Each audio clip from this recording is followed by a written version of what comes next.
Hi hello నమస్తే welcome to sauce TV నేను మీ శివ ఈ 2024 మొదలైనప్పుడు మనకు ఒక ప్రపంచాన్ని సృష్టించినటువంటి డైరెక్టర్ అన్న ఉన్నారంటే హనుమాన్ ఫేమ్ డైరెక్టర్ అయినటువంటి ప్రశాంత్ వర్మ.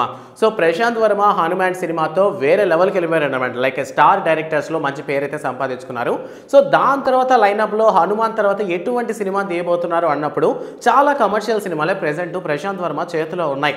రీసెంట్గా కూడా ఒక పోస్టరు అతను మహాభారతం సంబంధించినటువంటి ఒక బుక్ పట్టుకునే పోస్టర్ రిలీజ్ చేయడంతో ఏం చేయబోతున్నాడు ప్రశాంత్ వర్మ అనే డౌట్ అయితే వచ్చింది.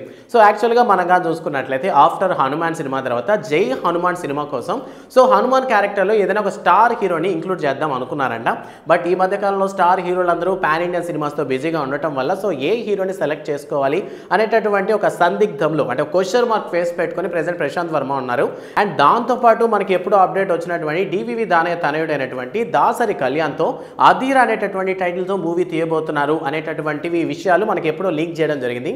సో ప్రెసెంట్ మేబీ జై హనుమాన్ని పక్కన పెట్టి అధీర మీద ఫోకస్ చేస్తారా అనుకున్నటువంటి టైంలో నందమూరి నటసింహం అనేటువంటి నందమూరి బాలకృష్ణ తనయుడు మోక్షజ్ఞ ఎంట్రీకి సంబంధించినటువంటి మూవీని ప్రెసెంట్ బాలకృష్ణ ప్రశాంత్ వర్మ చేతిలో పెట్టడంతో అసలు ఇప్పుడు ఏ సినిమా చేయాలి అనేటటువంటి ఒక క్వశ్చన్ మార్క్లో ఉన్నారనమాట. సో జై హనుమాన్ చేయాలా లేదంటే ప్రొడ్యూసర్ కొడుకునేటువంటి దాసరి కళ్యాణ్తో అధీర సినిమాని పట్టాలెక్కించాలా లేదా నందమూరి నటసింహం బాలకృష్ణ తనయుడు మోక్షజ్ఞతో సినిమా తీయాలనేటువంటి ఆలోచనలో ఉన్నారు. ప్రెసెంట్ ఏంటంటే మోక్షజ్ఞ సినిమా మీద కాస్త కాన్సన్ట్రేషన్ చేసినట్టు అనిపిస్తుంది. ఇది మహాభారతం సినిమాకి సంబంధించినటువంటి అభిమన్యుడి క్యారెక్టర్ని రిఫరెన్స్గా తీసుకొని ఈ క్యారెక్టర్ని డిజైన్ చేస్తున్నారట మోక్షజ్ఞ కోసం ప్రశాంత్ వర్మ.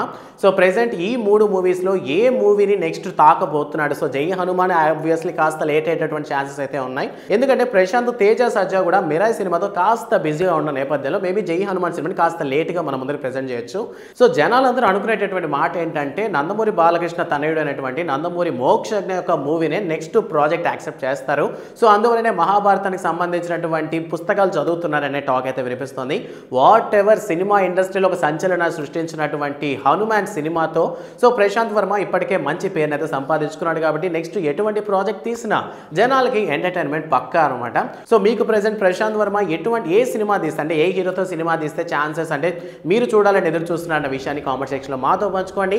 అండ్ అలానే యంగ్ డైరెక్టర్స్లో మీకు నచ్చినటువంటి యంగ్ డైరెక్టర్ ఎవరన్న విషయాన్ని కామెంట్ సెక్షన్లో మాతో షేర్ చేసుకోండి.